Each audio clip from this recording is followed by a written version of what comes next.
And it's, gosh, don't know how many episodes now, quite a few.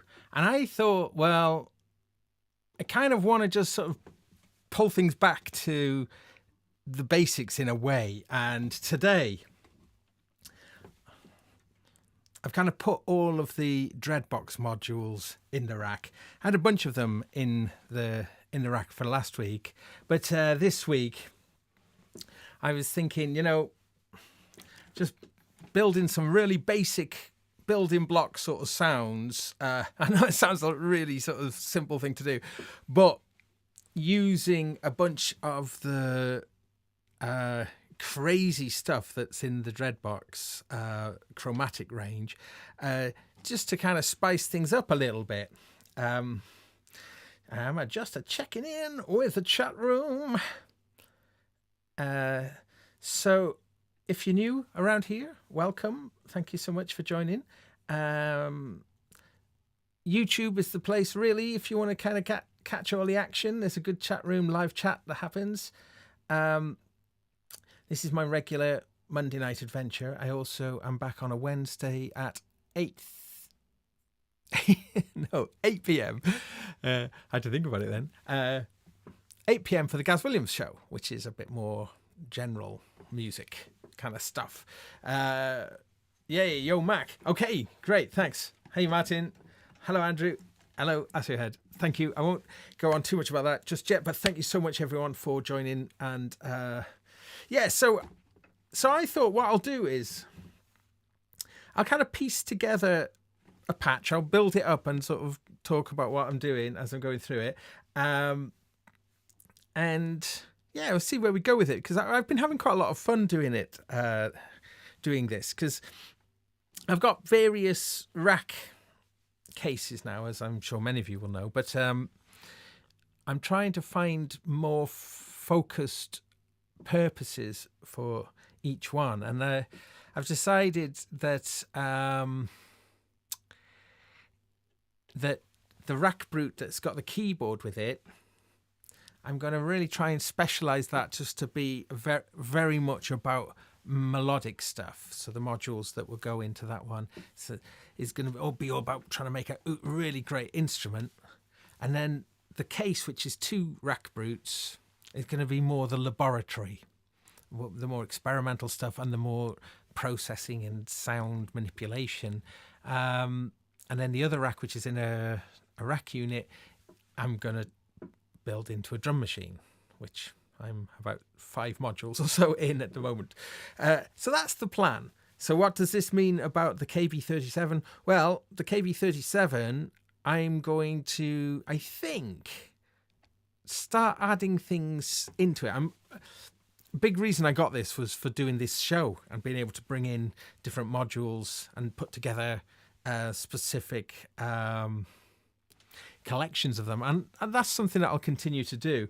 But if I just go full screen here, the Disting EX from Expert Sleepers and its accompanying MIDI in and out, I think are going to be permanently in this in the KB37. That's what I'm messing around with at the moment, and the reason for that is that alone is a world of sound and adventure. And so no matter what else, so if there's no other modules in here apart from that one, the KB37 and the Disting are supremely powerful.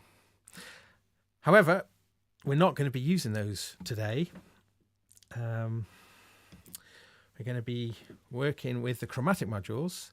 I'm sure most of you will know what these are, but this Dreadbox is kind of entry level, I suppose, modules. They're all very affordable, around 70 or 80 euros, and I think 99 euros for the Antidote, which is a car plus strong.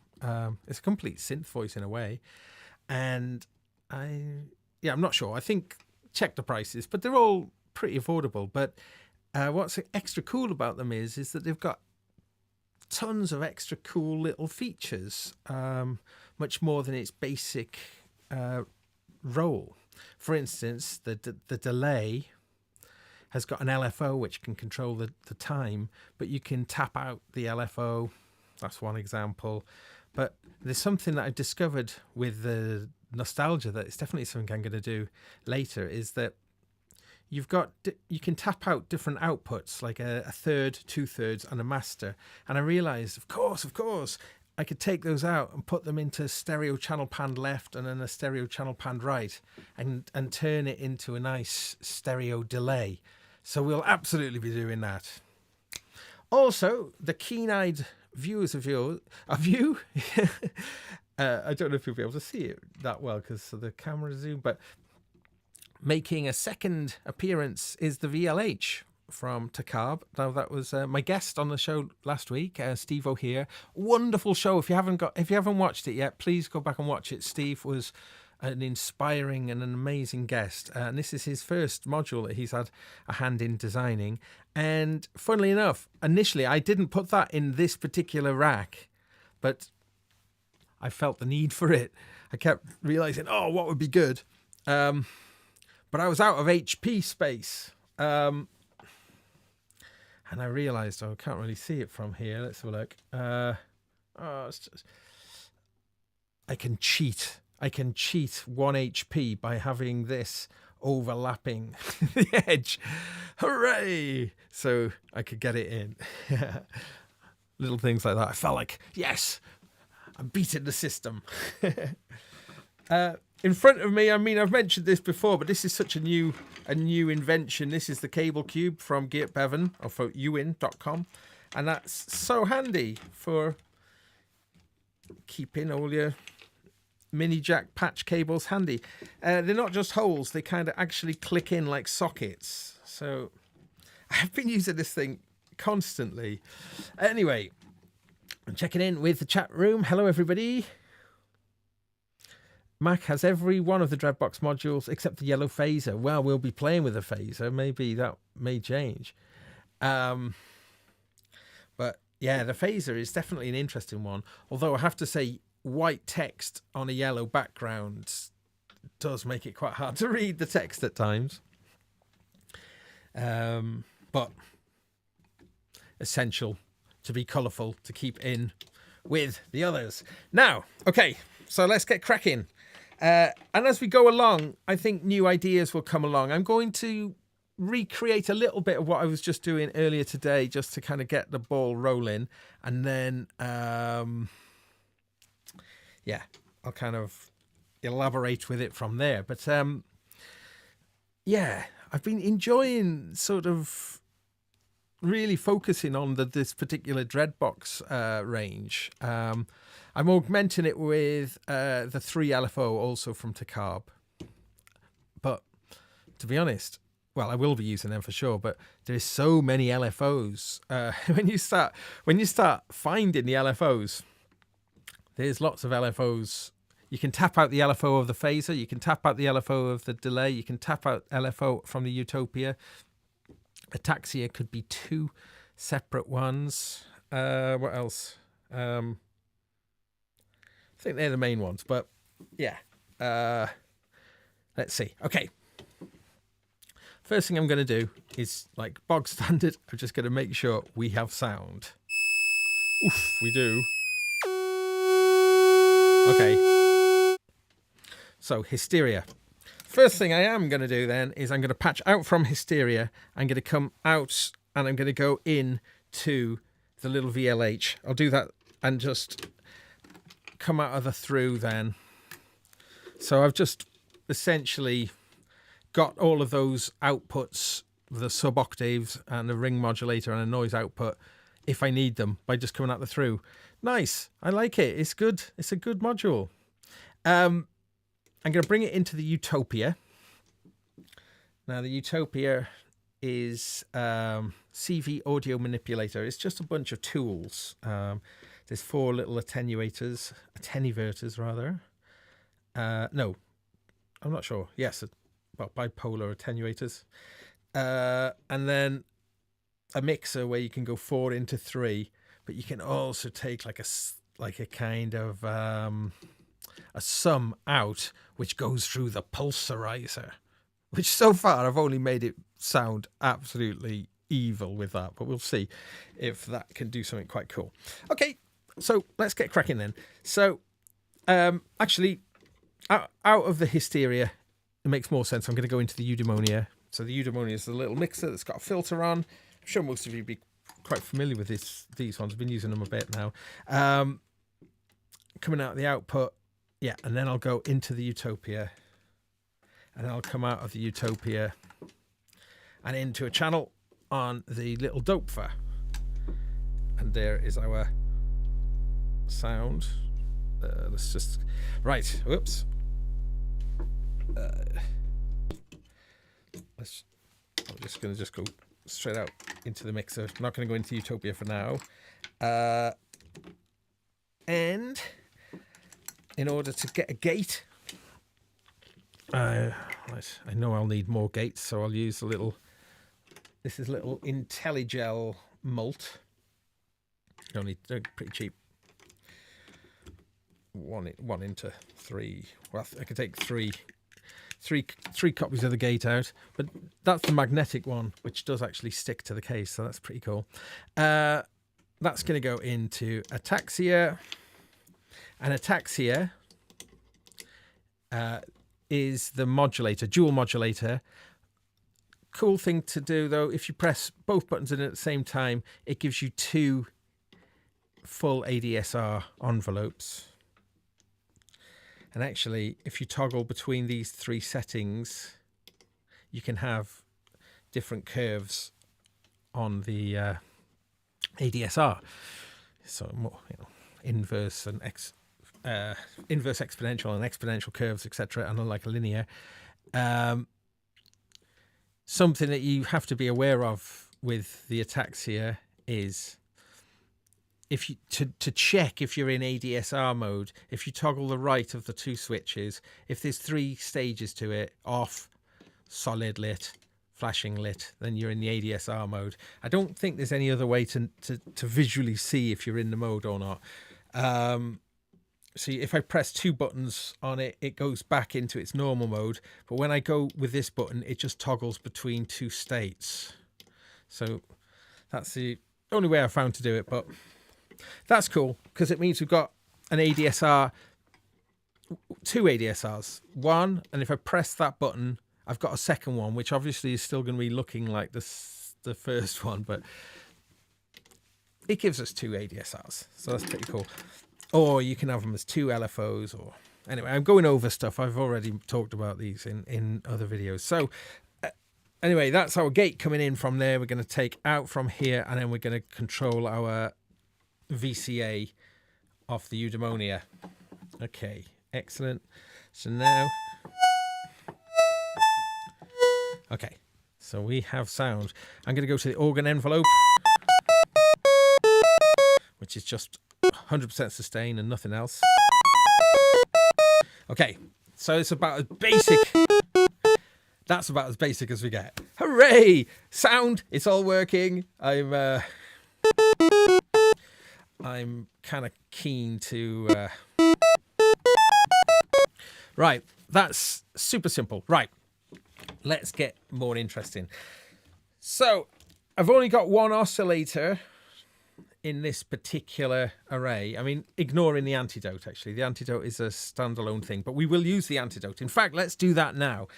I'm going to come out of the sub-oscillator, and I'm going to go into the external in of the Antidote.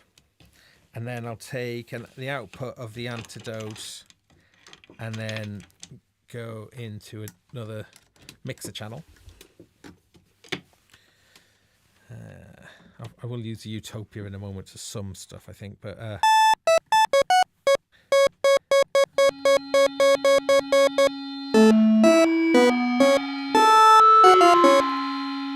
now I'm wondering, you see, that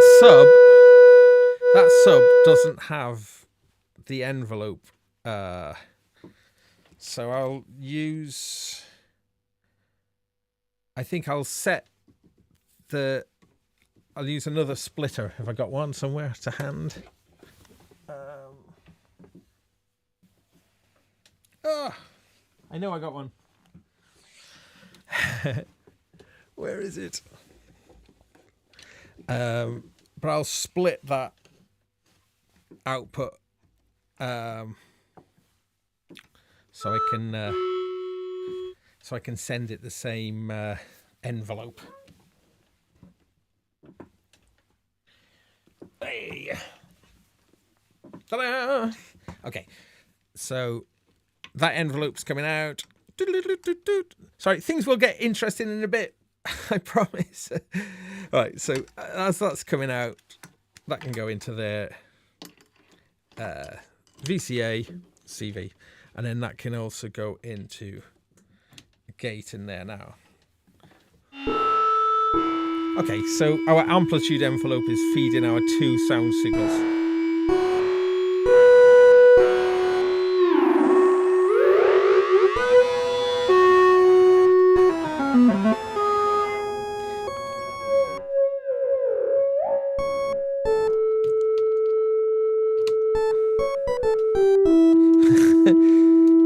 Oh, why is that not doing what I thought it should? Gate.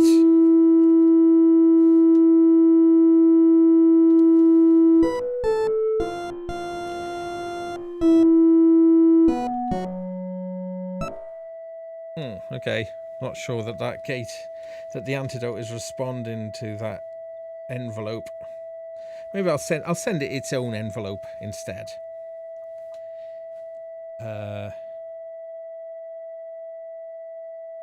Even better. I know what I'll do. I'm gonna send it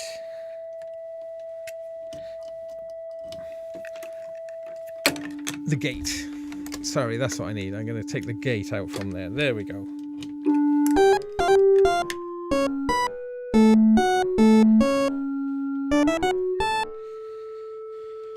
Oh no, I'm looking to control its VCA, aren't I? I'm being an idiot. I can't. So, yes I can. We'll take its output and we'll put its output into the eudaimonia. Hooray!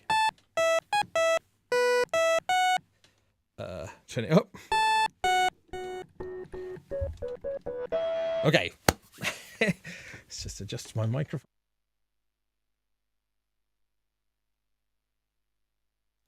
I promise things will get more interesting in a minute.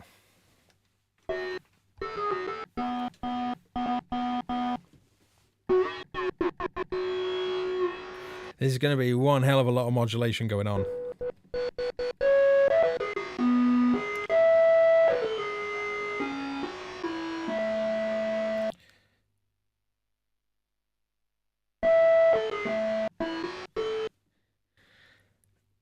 I'm thinking actually I'm doing 2 things here, aren't I? I am putting sound, the sub-oscillator into the antidote. That's nice, but it's getting the same gate off the keyboard as I'm playing. Yeah, that's all cool. That's all cool. Now, so what's this? A square coming in.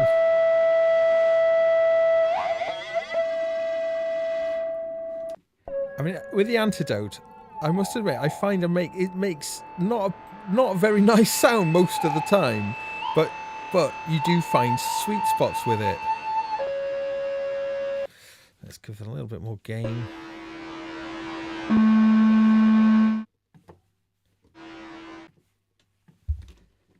Okay, whoops. Sound. So, oscillator seems to have lost its sound.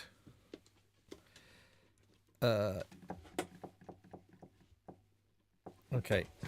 Let's go back to this sound. Okay. I'm going to change my plan with the antidote. I'm going to duplicate its I'm going to make it play from, let me do that again. I'm going to ignore the antidote for the moment. I'm going to ignore it for now. Yeah. Okay. So let's just carry on from, I'll take my sub out then and put that into the mixer instead. Okay.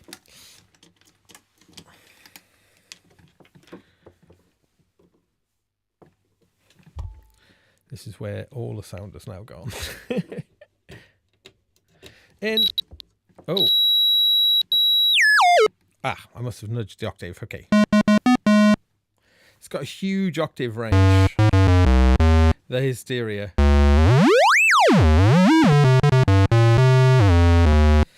Let's quantize that, the pitch on there though. Hooray! Okay, back to basics again. Oops. Right. Yes!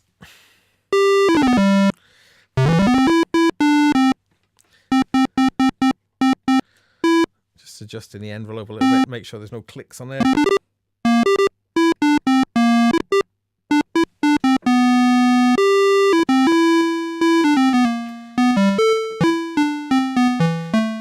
Okay, great. Let's get an arpeggiator on the go just for fun. Right. So I'm going to play around with this delay. Let's pop this into the Utopia and come out of Utopia into the input of the delay, out of the delay, and back into my mixer.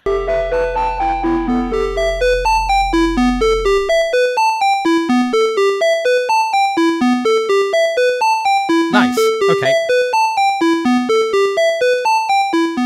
So now if I take out that third,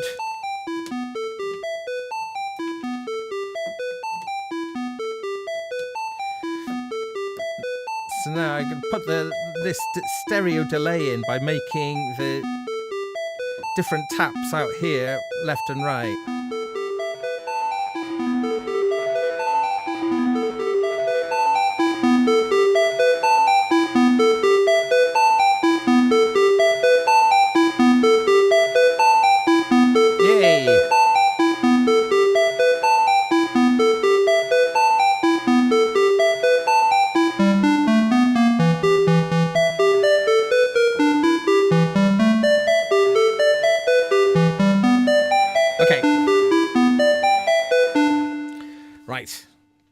Very basic stuff so far, but we're gonna get some activity going on. I think first thing I'm going to do is I'm going to run the clock out of here and into the CVN for the delay time, and see if we can change the tempo of the arpeggiator and it affect the delay speed. Oh.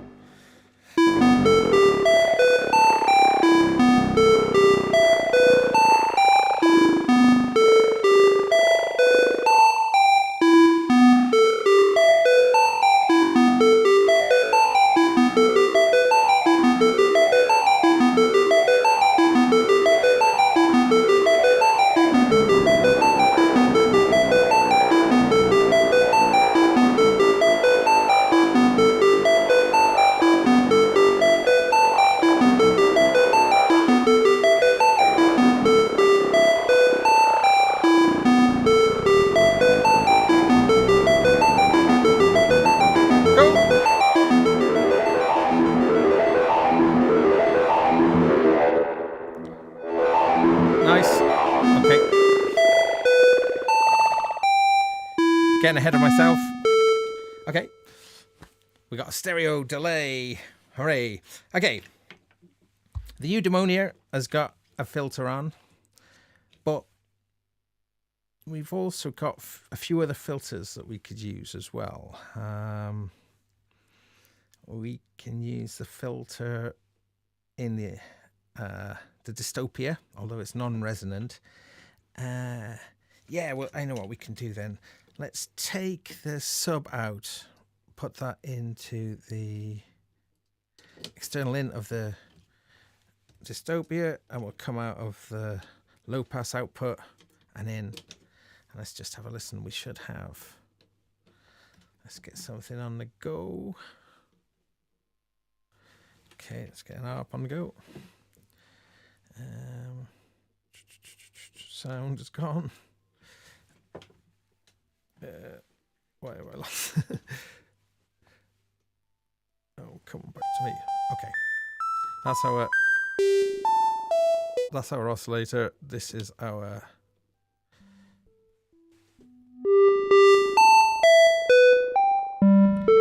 okay. Nice. So we've got a filter for the sub oscillator. So we could get some movement, we could get some nice movement into that one. Okay, so bring our other oscillator back up in. Okay, action. I'll use the LFO off here. Triangle.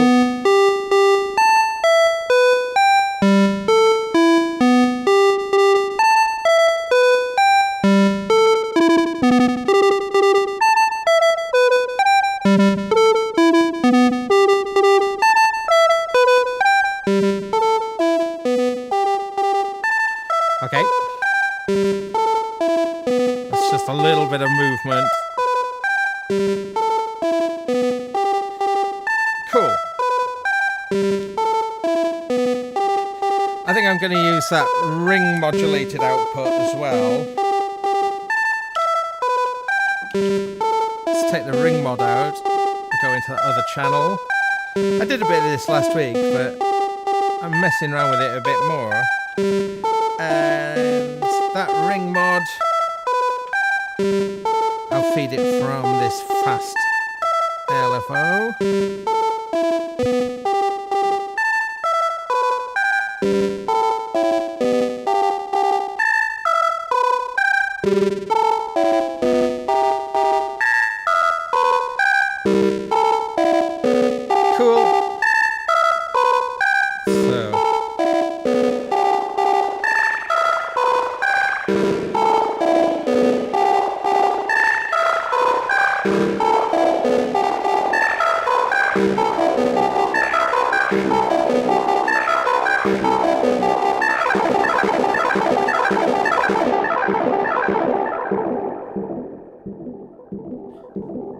Okay. Just trying to find.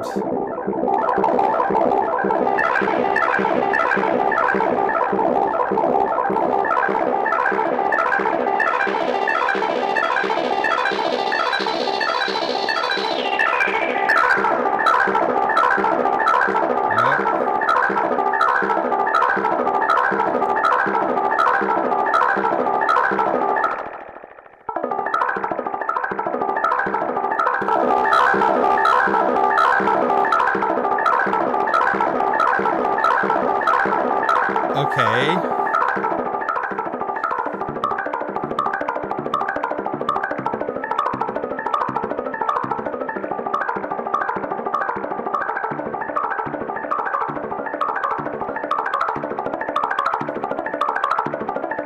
So I'm going to take the output, another out from the Utopia, and take it into our phaser. And then out into another channel. So now, let's just take out the other channel. Let's just have a listen to our new sound. Channel 2, which is our phase. This is our phase channel now.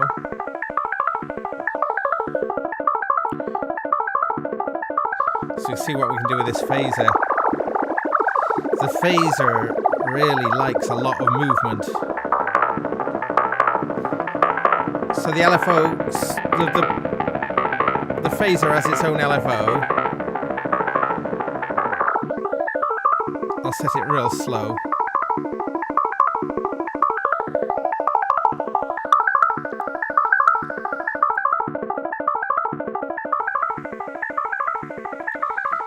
Okay, so we want to get some motion in here. So I'm going to actually try patching out of itself and back in. So I'm going to take its LFO out and try feeding its LFO into the feedback, see what happens.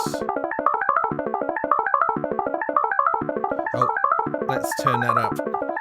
So let's set that strength of that LFO coming out, make it really strong.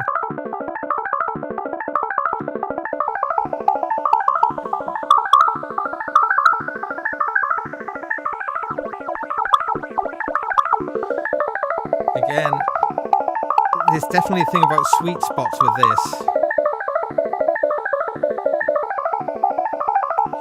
Nice. So let's try bringing in our other sounds back in against it now.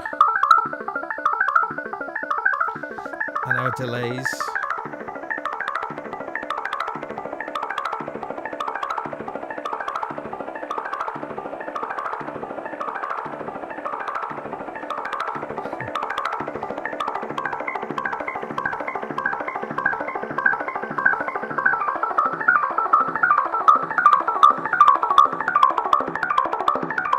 Small amounts of the phaser.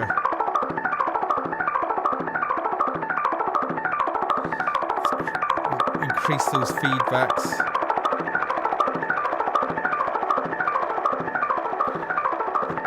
I'm going to turn the LFO up now, increasing its depth.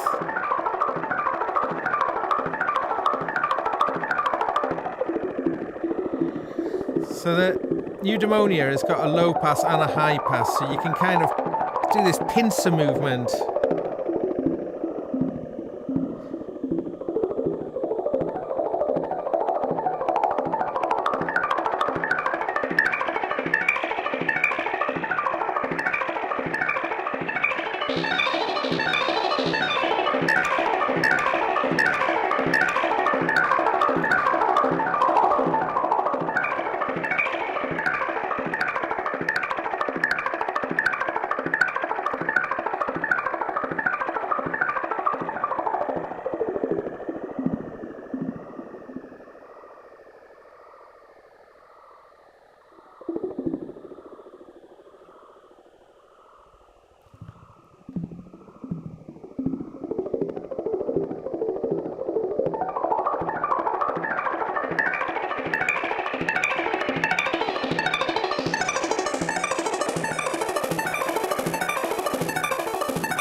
Clear it up a bit now. A bit more of the phasey sound.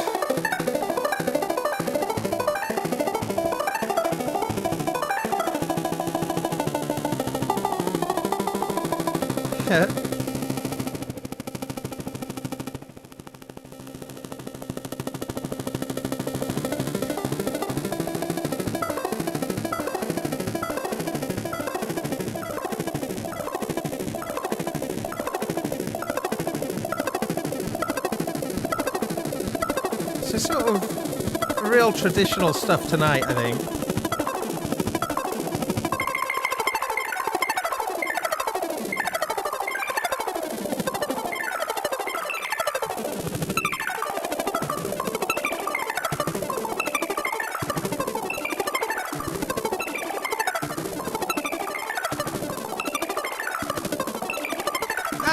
I know what I'm going to do.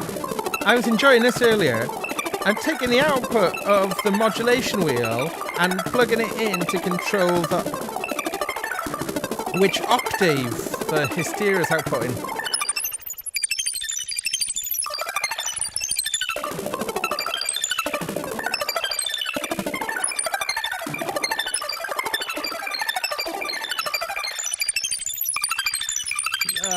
You only just see it there.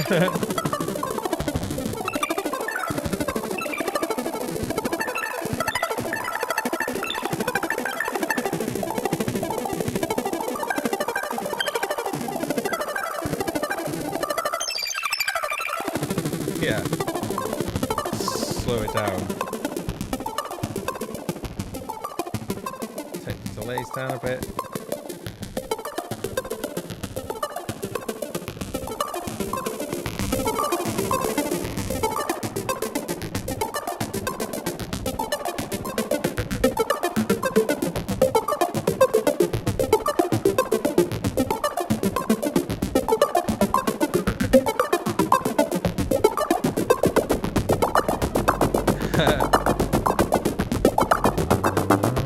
So the rate of the LFO in the phaser goes up to audio rates. Yeah, let's get some movement on our main filter.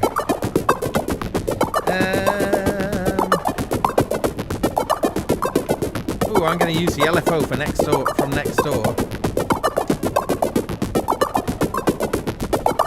Yeah, and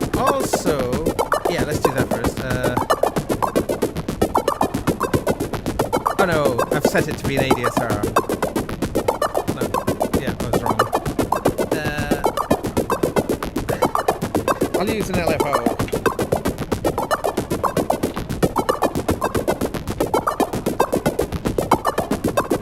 Oh, sorry. Let's take that out down a minute.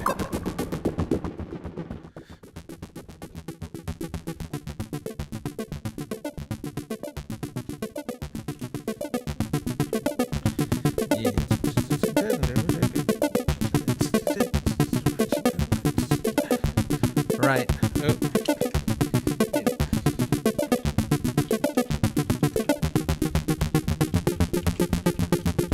Okay, LFO, slow LFO out to the filter with a triangle.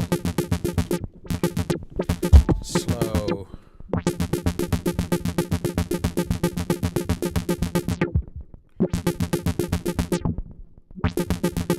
Okay, I want to control this. So I'm going to use Utopia. Go in there and use Utopia as a way of controlling that LFO a bit more to our filter. Come hither, out, and in. Mind you, I've got an in.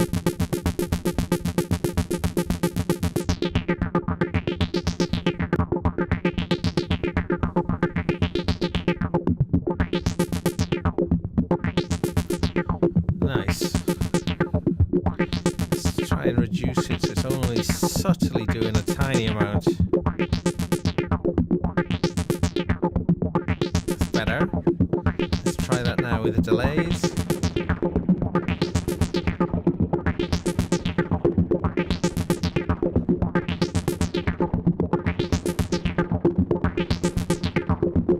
And the phaser now.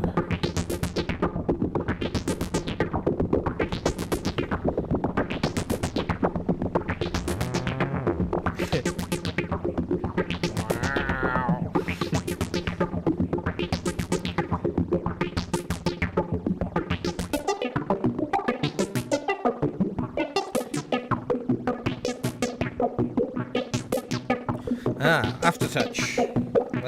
Let's send that somewhere. And have a little look at how many LFOs we've got left as well. Still got an envelope. Still got the whole antidote as well. Yeah, I'm gonna do that. I'm gonna come out of the. Where will I come out? Ah, yeah, I'll come out of my second subwoofer. My sub-octave. Not subwoofer. Oh. Hey, what happened?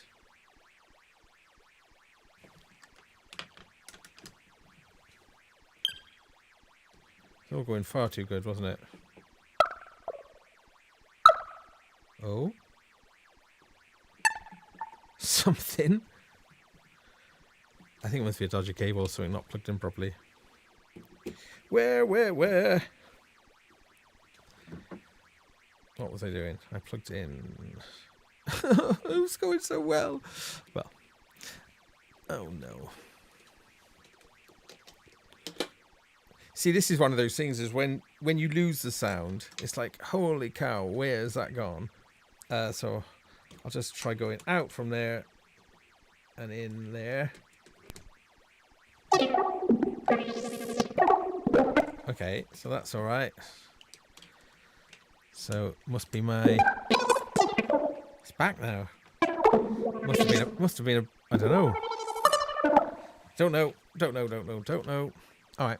So come out my subwoofer. Stop saying it. Sub oscillator, and then into the antidote. So we're using the antidote as a signal processor. Come out of that. Why not? We'll go into the dystopia. And then we'll come out of the dystopia into another input in the utopia. So, I mean, wait, that's right. That's what we want to hear. Hang on.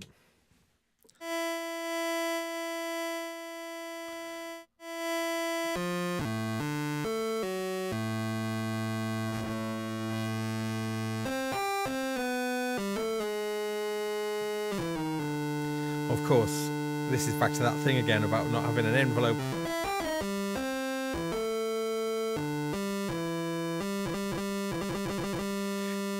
Okay, so I'll send a trigger out. Yike, stop. Into there.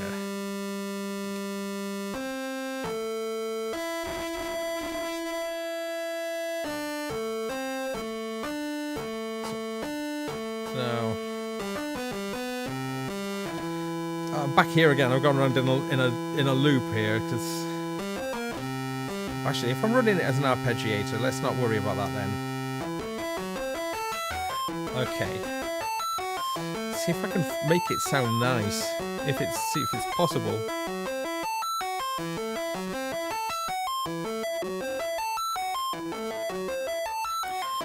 But a lot of this will modulate nicely though. It's dirty.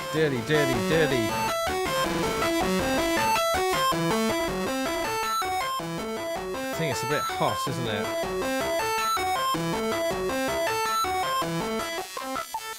I've got a high pass filter on it here as well.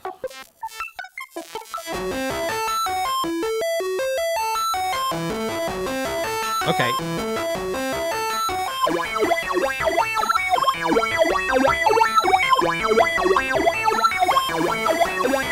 Delays.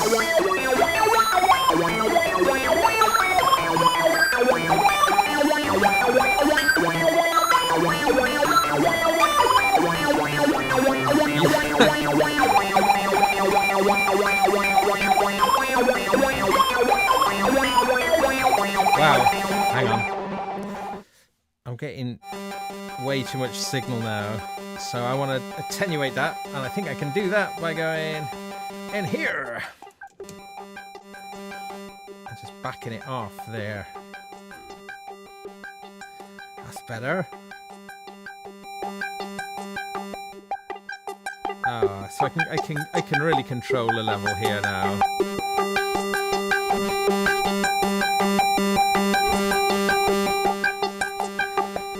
So the Utopia is a funny little module in that it has actually got a lot of utilities. So if I'm going into the top input, then I can use a little attenuator. But you can use that and come out, and then that takes it out if you come out. But there's an offset generator and an LFO, and I think I need to put in dummy cables to stop them influencing things. Let's have a look. I'm just going to put them in. So if I mess with the LFO, oh, I can still hear it doing something.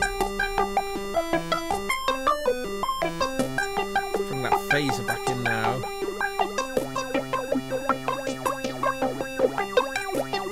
And the delays. See where we're getting with this.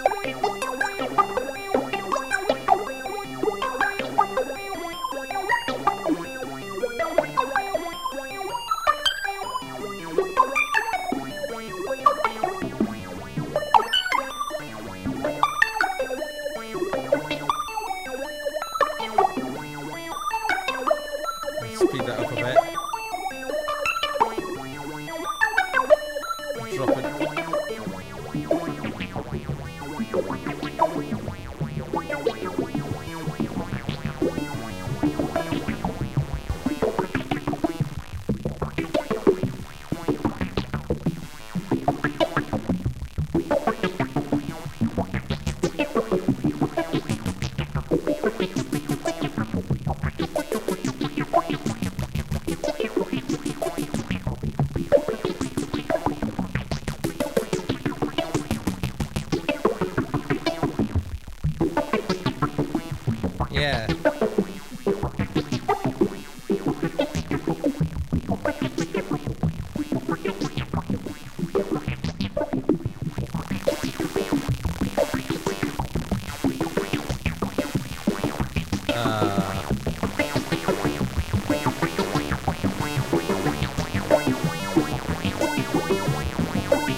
these little trim pots just let you kind of fine tune things.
Send an LFO into to modulate what the note. This is going to go crazy now. I'm going to patch that over.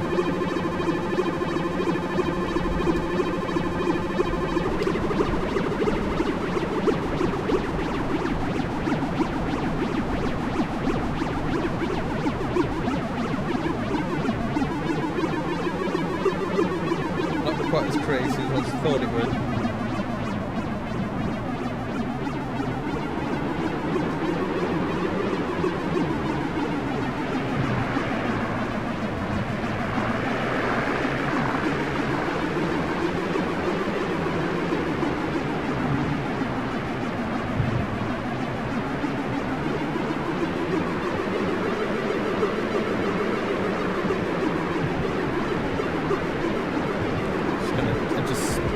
Setting every single LFO I've got to be the fastest it can be.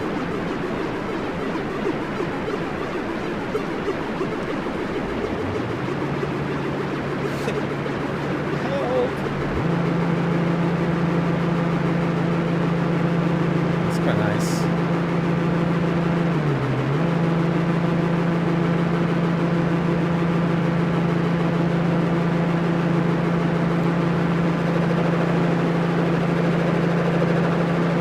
Speed.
know, this stuff's a lot more fun to do than to listen to.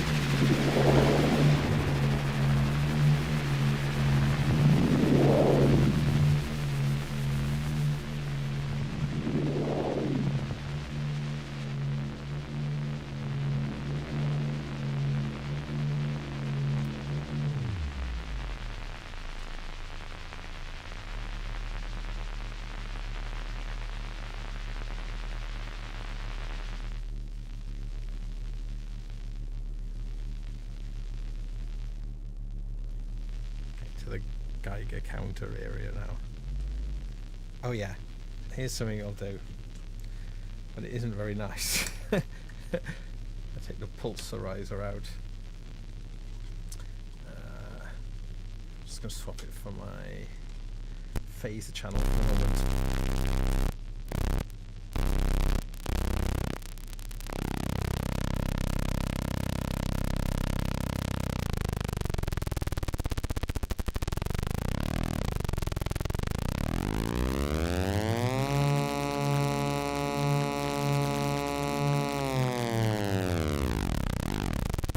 Never entirely sure what to use this for just yet. Let's just get into Geiger counter territory again with this then.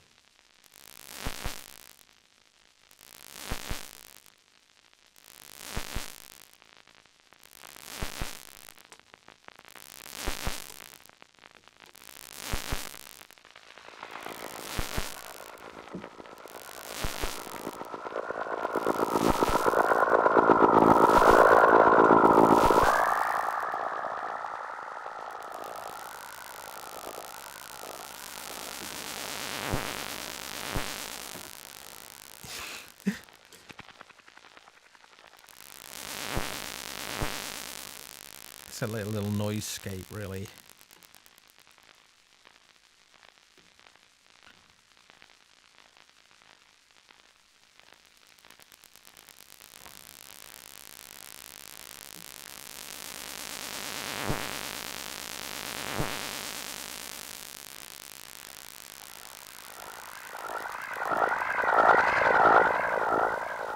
Okay, I should probably stop doing this. It's quite nice though. I think, again, this sort of stuff you can while away so many hours doing.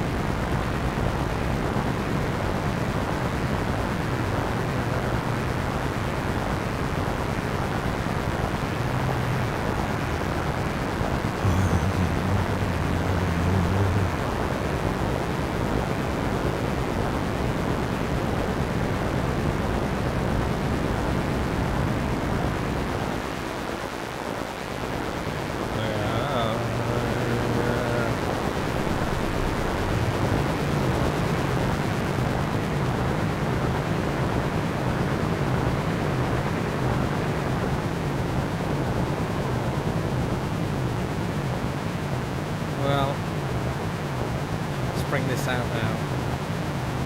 This little noisescape.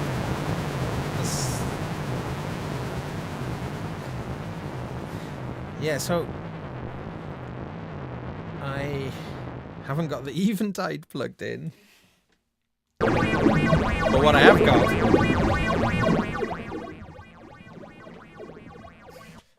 is a looper pedal that's recorded all of that jam.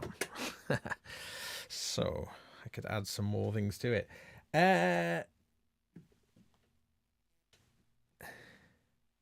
Yeah, just going to check in with the chat room. Sorry, chatties, I've been so preoccupied with this. Yeah,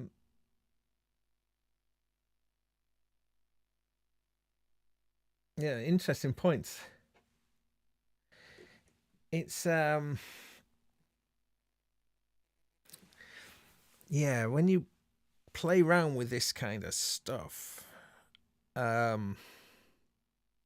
especially because it's expensive, yeah, you know, it's very easy to make sort of noise and ambience and that kind of thing, and which is great. But it does feel indulgent. It feels indulgent, but what's wrong with that? That's fine. Okay, so I've got a right old mess of a patch going on here. So I'm going to see if I can find ways to sweeten it up a little bit, which, you know, I typically do this, just destroy things, and it's just too far removed. I think the first thing I'm going to do is take the pulsarizer out. Okay, let's see if I can find a way back into the controlling of this. Okay, I'll just have a very simple D minor arpeggiator go in. Something to...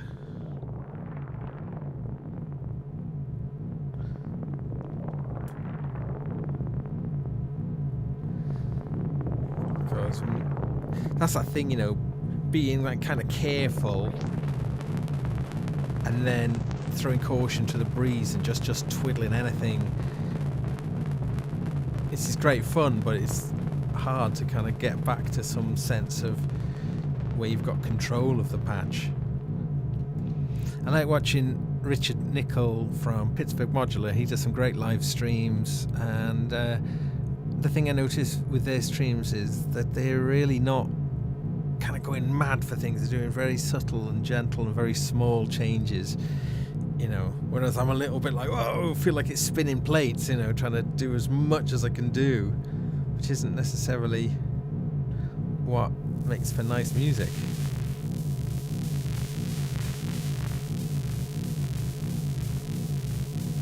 Just listen to what my phaser channel is doing at the moment. Oh, nothing. We patched that out, didn't we? Just gonna back.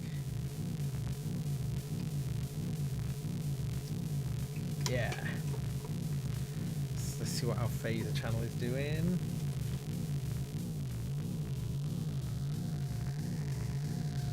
Oh, it's nice, real slow. In fact, we'll make that even slower. A little faster.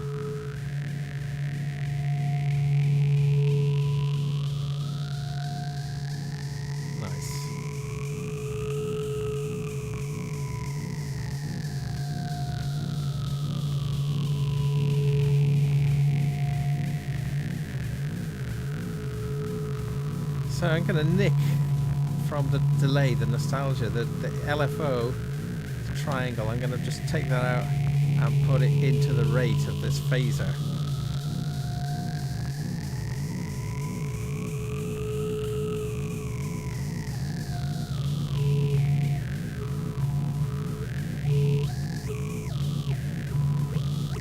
Now, I like that slow rate, so I'm going to come out of that. Try that instead into the manual control instead.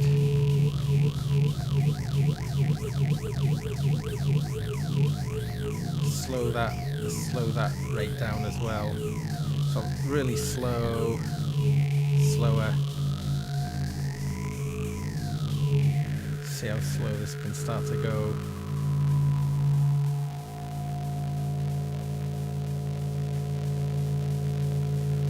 What our delays are doing now as well. Let's bring them back in a bit.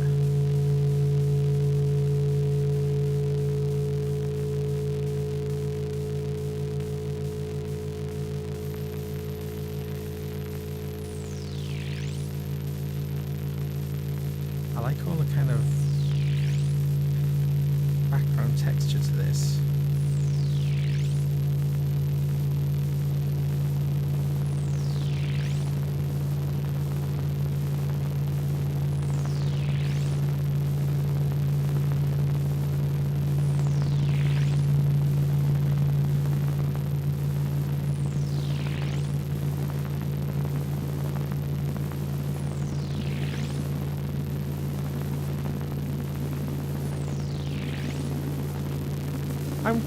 I'm glad to be doing this tonight, actually. I've been having some really nice times doing this kind of stuff, you know.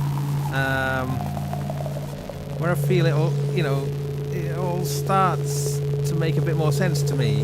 This kind of modular journey, I'm about a year in now, so that's kind of why I wanted to do this almost back to basics kind of thing in a way, just to kind of see where I'm at with it. I'm starting to get a lot more confident with patching CV signals around. And I do recommend these Dreadbox modules, maybe for people who haven't got any modules and want to make a start.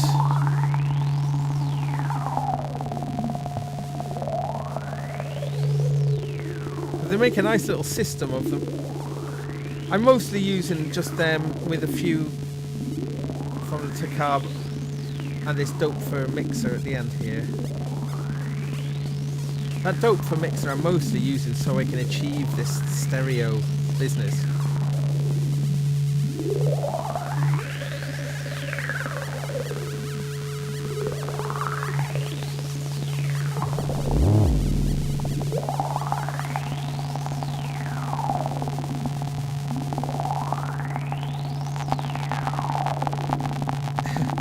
So a sticky, crackling sort of noise going on.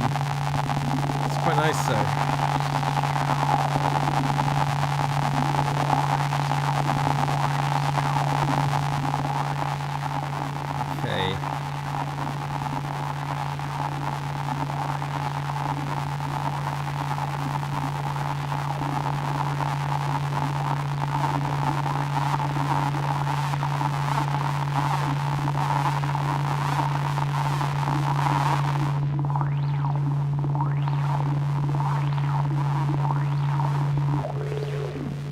Entirely sure where the drone is coming from, the low drone.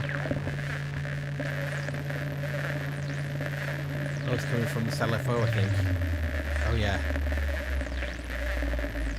I feel that now.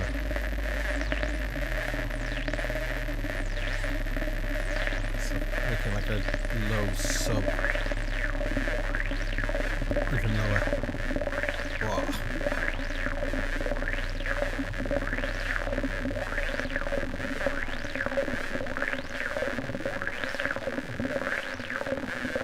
I'm going to patch the output of the delay, master delay out is going to go in to the dystopia and it's going to go through the Bitcrusher. Oh no, everyone says. I think I need some more cables. I thought I put enough on here.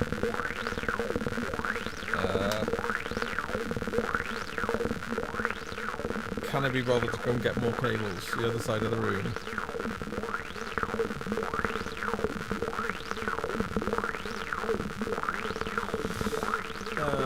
What can I nick?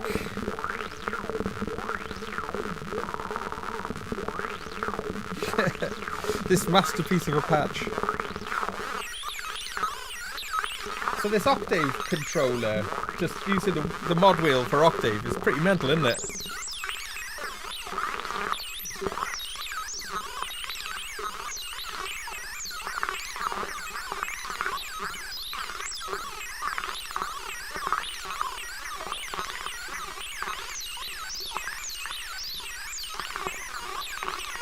Oh, I've still got one half of the ataxia that I'm not using.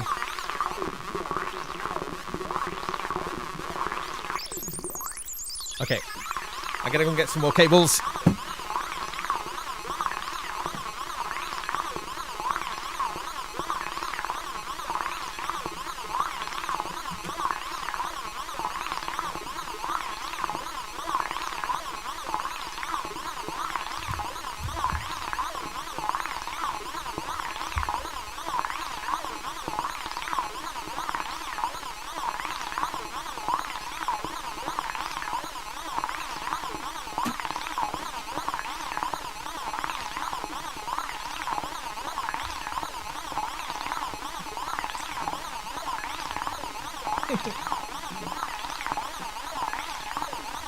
Just kind of feeling guilty about leaving you with such horrible sound.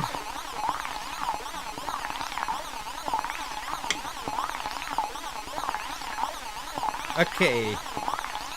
So I'm going to come out of the dystopia. Where should I bring this in now? This is going to... Oh, this is the delay now. So this can come back in on channel 1 now. Let's just take these sounds out for a moment. Bit worried about what this is going to be like, but we'll see. Right, okay, now let's increase this. Oh yeah, the bits.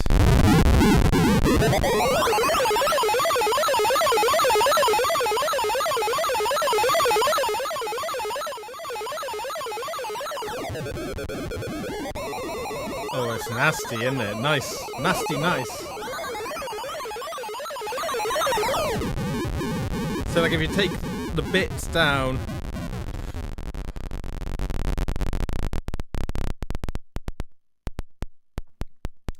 that's like, what's that? Like a 1 bit.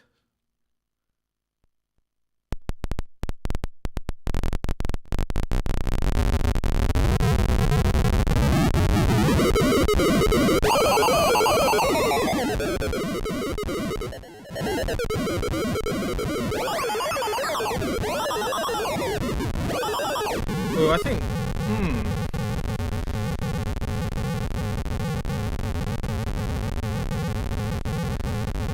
okay.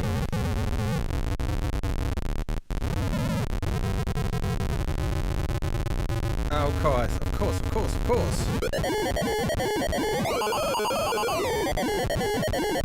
That's the output of the sub-oscillator, not the delay. So switch that into the in there. Okay. Oh, and that. Out, in, out. Okay, so then this is coming. All right then, and then in, and then yellow. Okay, so this will be pretty horrible, I think. Much more gain.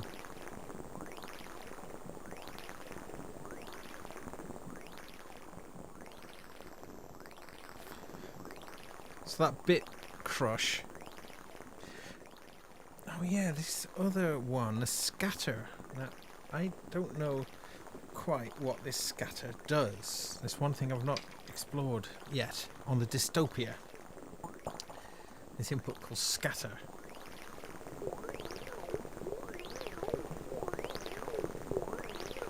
Let's have a little play with what this is going to sound like first.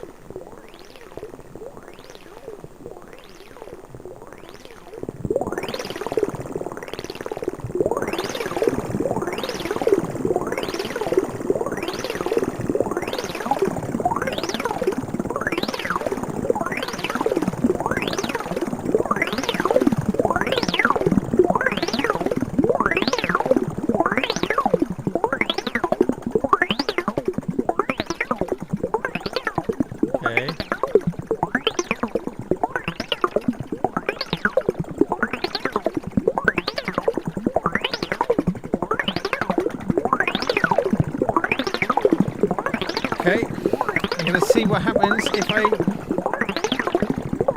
guessing the scatter is...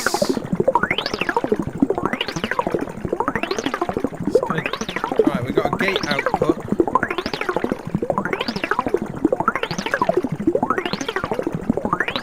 Don't know.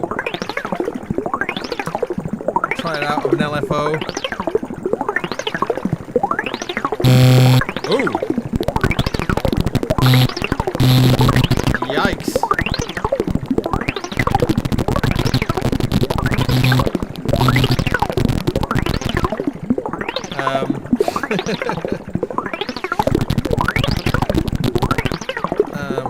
I'll think of another use of that.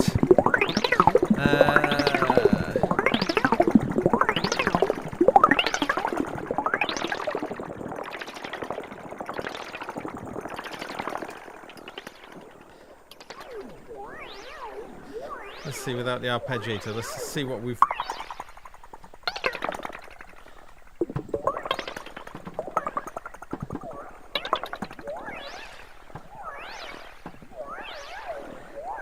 Oh yeah, of course. I've got the LFO changing the notes coming out of the hysteria.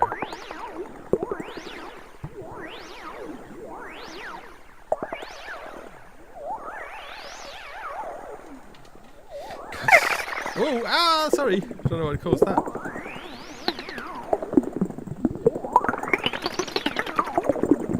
I might have to reset in a moment.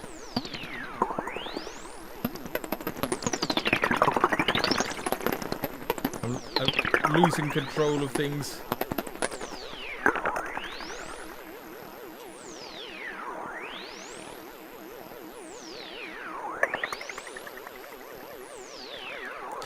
Yeah, tonight I'm definitely in the kind of bleepy bloop.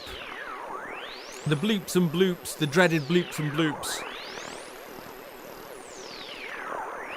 I often would criticise kind of modular jams for being this kind of thing, and here I am making one.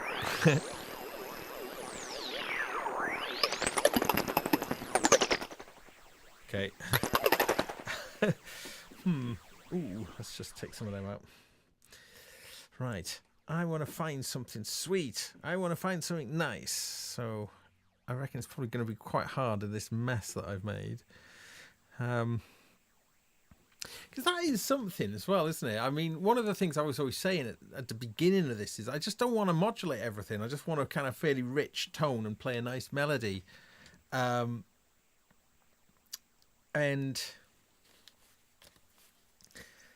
once you start to kind of modulate everything, and being able to play nice melodies go out of the window. Yeah, okay. Now, you can see why people like to have loads of modules that they can have like this amount for making one little part of a bigger sort of jam. But being able to manipulate all these modules and get to particular places, I think would take an awful lot of work to try and memorize. I'd say typically what I've been doing in the last few days, I've been having lots of fun doing pretty much what I've been doing tonight. Just starting with something like, if you remember at the beginning of the night, I was just starting with like just the simplest little tone and expanding out from there. At points, feeling like I knew what I was doing, I was in control of things, and then crossing over something, and then I'm losing. I don't know why it's doing what it's doing. And I love that in a way. You're lost in it, and it's making sounds that you can't quite conceive. But that, wrestling with that question, but why, Gaz? What is it all for? What is this noise all about? What good is it for? And it really doesn't really matter, does it? It's just for the sake of itself. That is probably enough. And yeah, I reckon that there's got to be a word for it. There's probably a German word for it. If any of my German friends know, guilty feelings about all of the things that you've bought.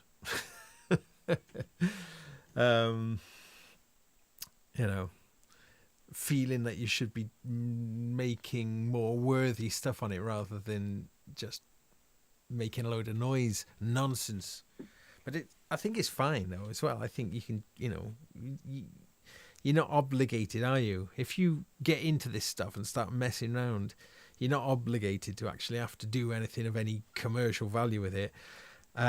I mean, I probably should be a bit more obligated to the audience to do something good with it.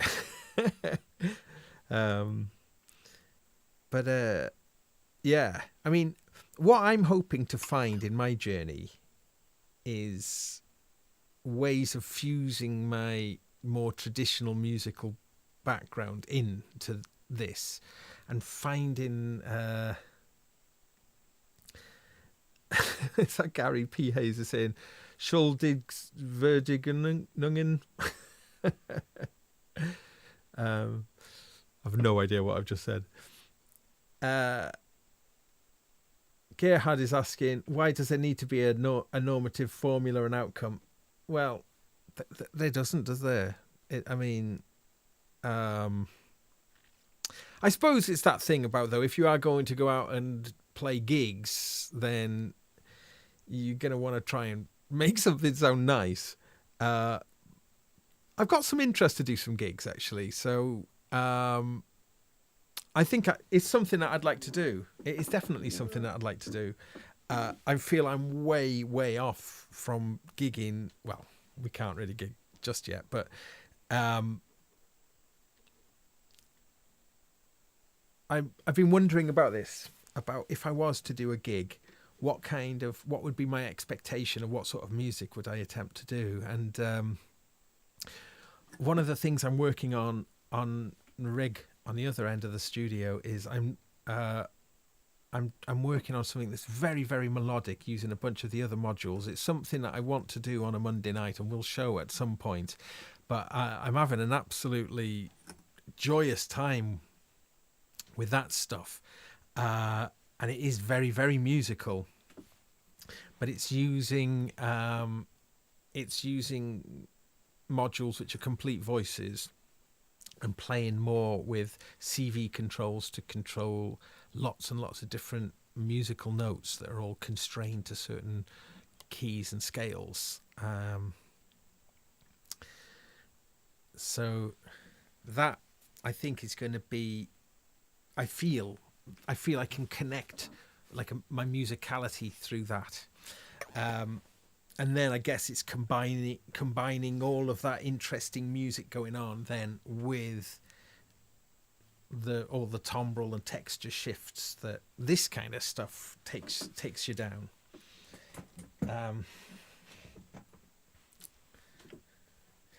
Gerhard saying privilege guilt is a myth. Okay, it's yeah,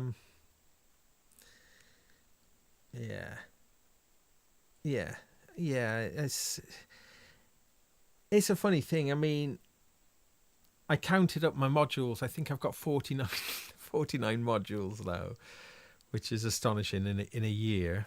I think I moved too quickly, and in a way, coming back to this kind of setup is really good for me because, you know, I need to keep working with the basics and trying to perhaps work out navigational strategies, ways to get to certain things, and then find a thing and then have some idea of some other safe places to find.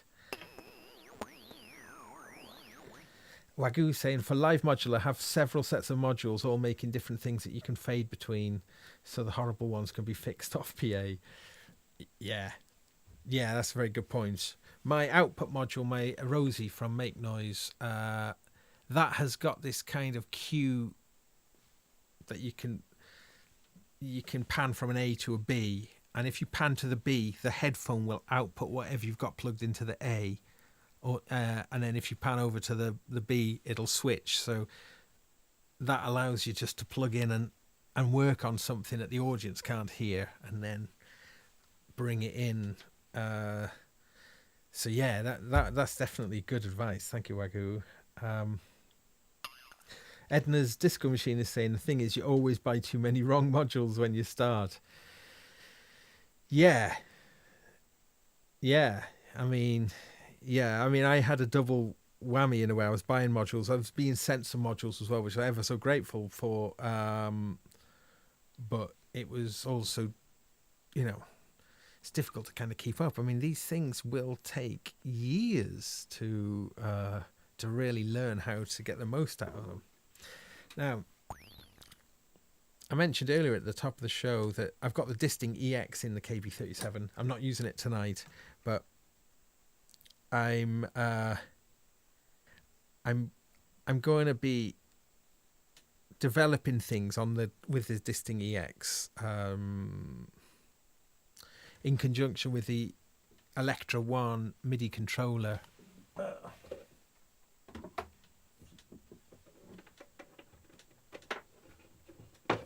I've shown this, I think I was playing with this the other week, this MIDI controller and the Disting. They're like a match made in heaven, I think. So that's one thing I'm trying to develop, is is a relationship between those two pieces of kit, which is sort of stepping outside of the modular in a way, because that's not, that's a standalone controller rather than a module-based controller. Just checking on things. Yeah, I'm gonna probably have a fairly short session tonight, so I think I'll do one more jam and then sign out. But wow, it's just, I feel a little bit overwhelmed when I've patched so many things to kind of come back and then unpatch. But maybe that's the way to do it, is to try and unpatch your way, back to something.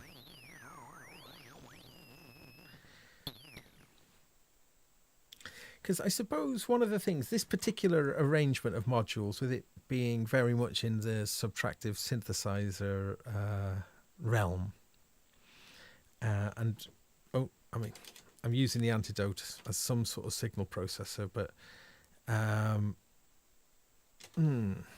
was going to say, with a setup like this, without another oscillator that you can really tune independently, I think the range of tones is always going to be a little bit limited. Well, who's that? This isn't limited though, is it? I mean, this is... Ignore me. Right. Oh my goodness, it's such a mess in here now to try and work my way out of here.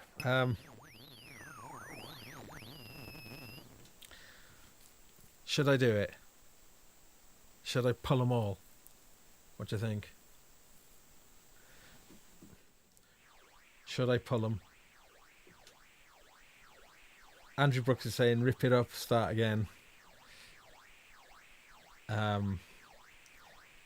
Okay, let's do it. Oh no, I'm going to regret this. I'm not going to put them all nice and neat into Geert's cable cube either. I'm just going to chuck them down for now. Oh my god, that's a lot of cables pulled out. Oh dear. Oh well. It's done. Every time I've done this on the show, I've always regretted it. Right. Okay. Where do I want to go? Where do I want to go? That's the thing. Where do I want to go? Right. Well, sweetness. Sweetness. That's what I want to do. I want to do something that's got a really lovely sweet tone. So I'm going to be chasing beauty as opposed to ugliness. So I know I'm going to do my first move. Again, I'm going to go hysteria. I'm going to come pitch out, in, gate out, trigger I'll start that the same. Have the ataxia act as our VCA controller. Okay, out, VCA in. Just checking, yeah, that is still ADSR. That's good. Now, I'll just set a little arpeggiator off in the background so we've got something to work with, and then we'll take our output. So out and then into this Utopia mixer. Okay, and then out of the Utopia mixer and into our Doper mixer. There it is. Good. Nice.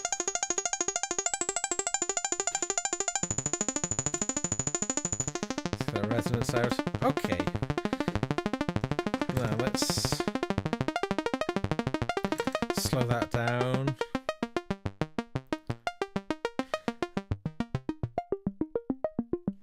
Okay. This is sweet. So I'm going to come out of the Utopia and in to the phaser, out of the phaser and into the Doper output mixer.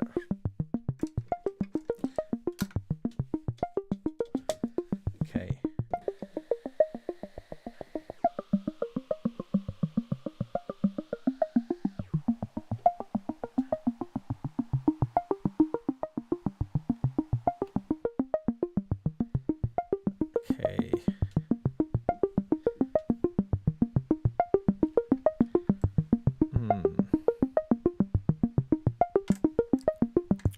Nice.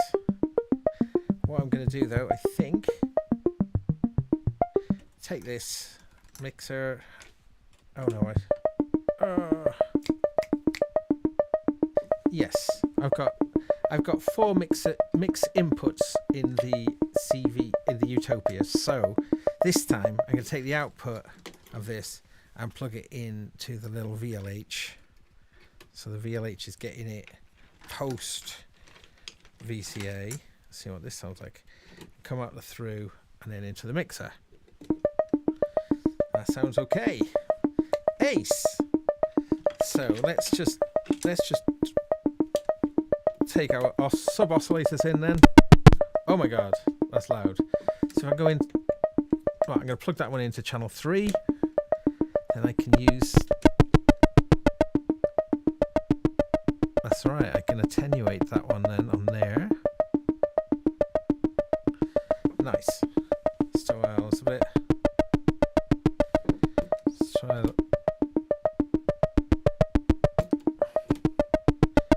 that a bit? It's kind of like a bit hot, isn't it? No, I'm going to abandon that path. Let me think. I want to get the Antidote doing a nice sweet thing. Let's come out of the Antidote then, and we'll come into the mixer.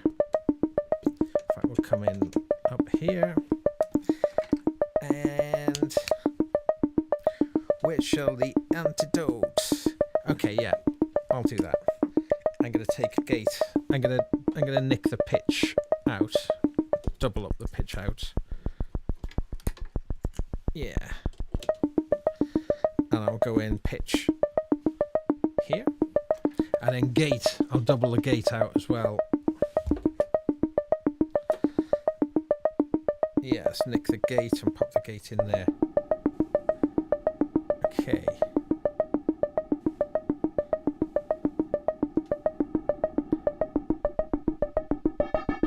See if we can get the Antidote to do something good. It does. It is cool, the Antidote. You do need to modulate things to get it sounding fun. But, okay, let's do that. Let's get a slow triangle on the filter. Slower.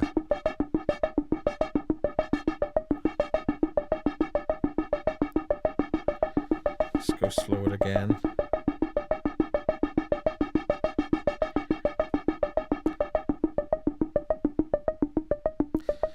Try and keep on the sweeter side of everything, so as soon as try that into this feed instead, into the feedback.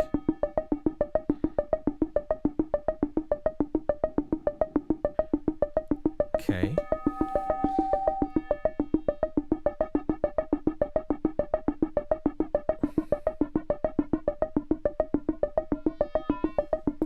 Oh yeah, that was starting to do something then.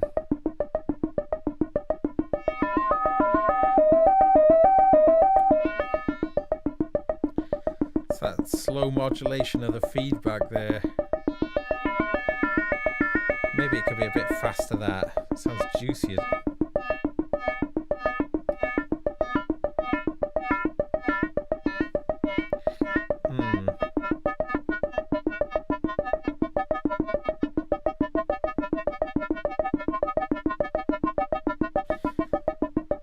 Get that sort of bounce in.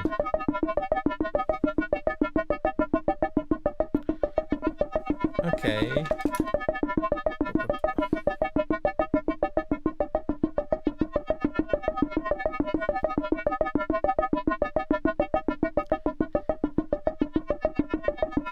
Okay, alright, I'm sort of digging that. I come out, let's try coming out of the pulse, see what this sounds like. This is the pulse output of the Hysteria coming into its own channel. Gives a little bit of a ping.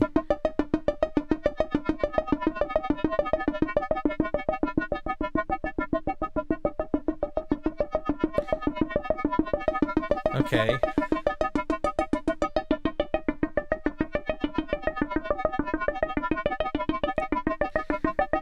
going to take the output of the Antidote and I'm going to feed that through our filter as well, so it reacts together. Nice.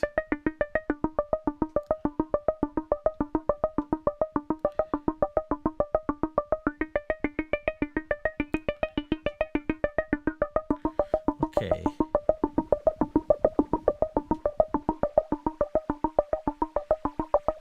So the phaser.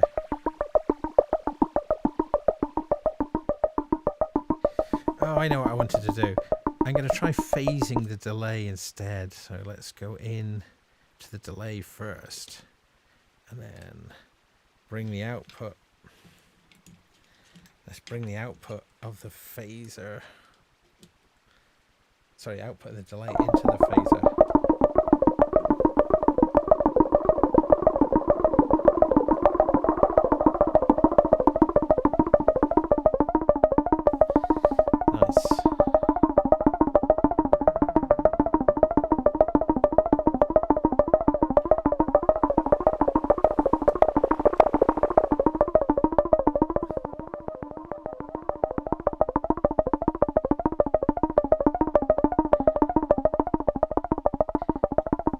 Yeah, so just trying to get sort of subtle little movement. So again, I think tiny amounts of movement across this filter, really small subtle movement.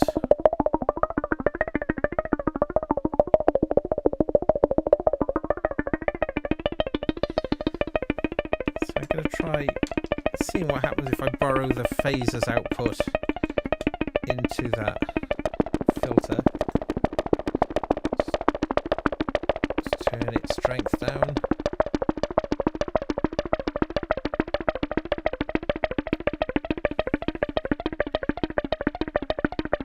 It's quite cool.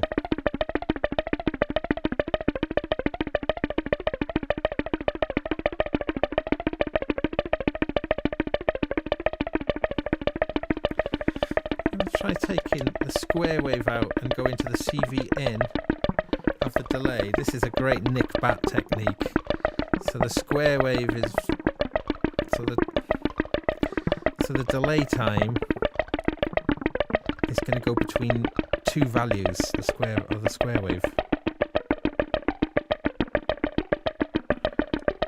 You have to fiddle around with it to get that.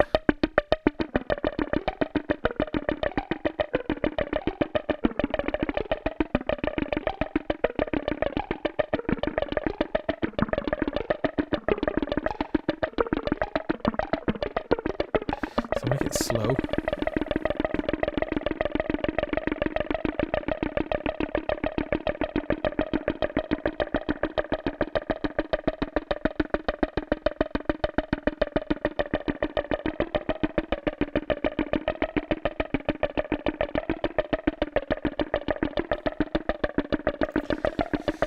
So now I'm going to try this again. I was trying to do this in the last patch, but I think this might sound a bit more fun. I'm going to send in a slow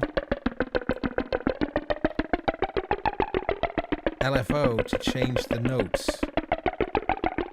So modulating the notes of the oscillator. So that'll change the notes of the hysteria, but not the notes of the Antidote. I'm going to make it slow.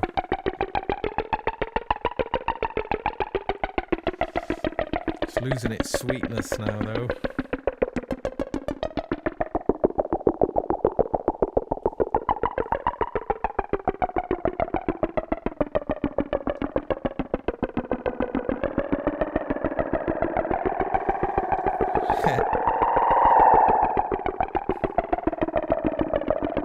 Oh yeah. Feedback always is that lovely point of just at the point of danger.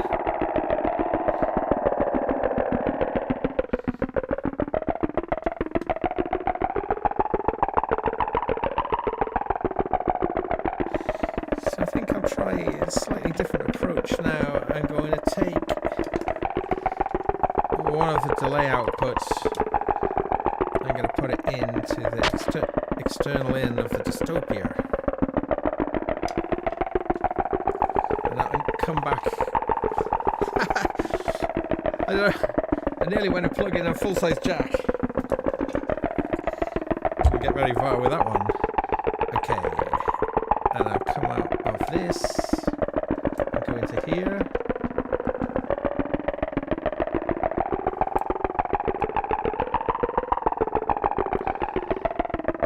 Oh, actually, that's not bad, is it? I'll do my stereo delay like I did, but this time, oh, yeah, let's take this. Where shall I feed this into? It's going to create a feedback loop.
Octaves jump with a square wave.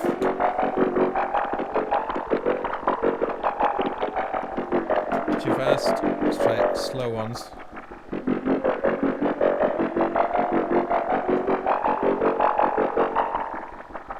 No, that's not working too good.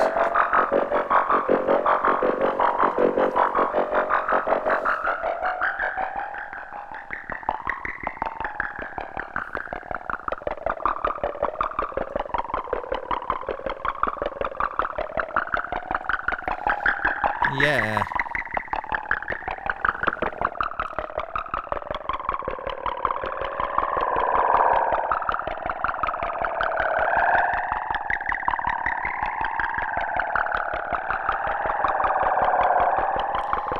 Not very, not quite the nice, beautiful thing I was hoping to find, but quite like it though.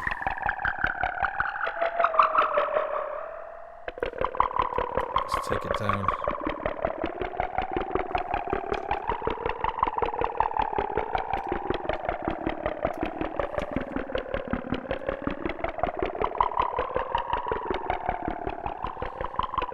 Ah, there's something we haven't really done much with.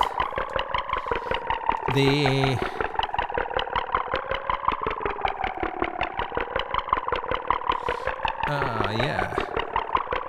What happens if we CV control the quantize?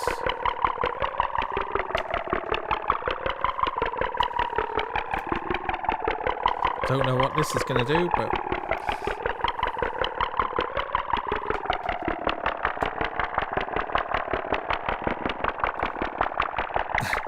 see, I mean,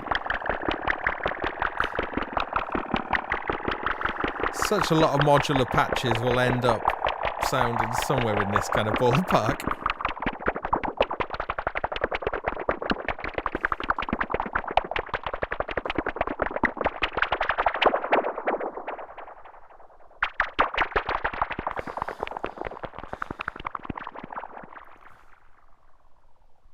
Okay. So I tell you what then, I'm going to probably come off here now because I'm sort of just farting around a bit really, but yeah. Yeah, it's just trying to sort of chronicle my little journey, I suppose, over these live streams. Trying to find some meaning and some purpose and some direction, and yeah, I mean, as I say, I really like these Dreadbox modules for a bunch of reasons. They're nice and shallow behind as well.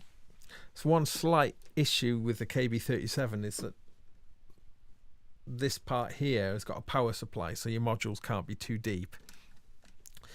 And some skiffs are quite shallow, but I think you wouldn't have a problem with any of these modules because they are nice and shallow and really affordable as well. So yeah, I think they're definitely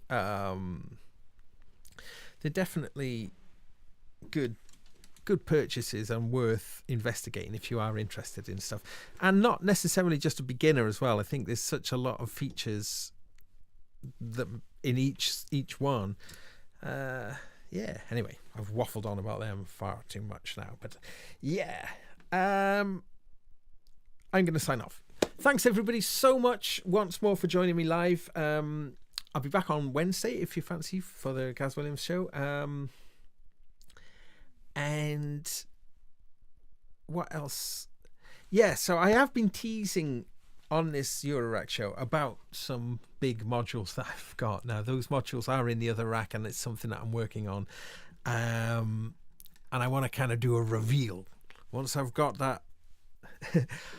I was actually thinking to myself, perhaps I should sort of do a stream where it's all slick and rehearsed, and can you imagine that? But yeah, needless to say, there's going to be plenty of interesting things in upcoming shows as well. So nothing particularly new in the rack tonight, but just bringing the Dreadboxes together really has been a lot of fun, because they've been sort of spreading themselves out a little bit in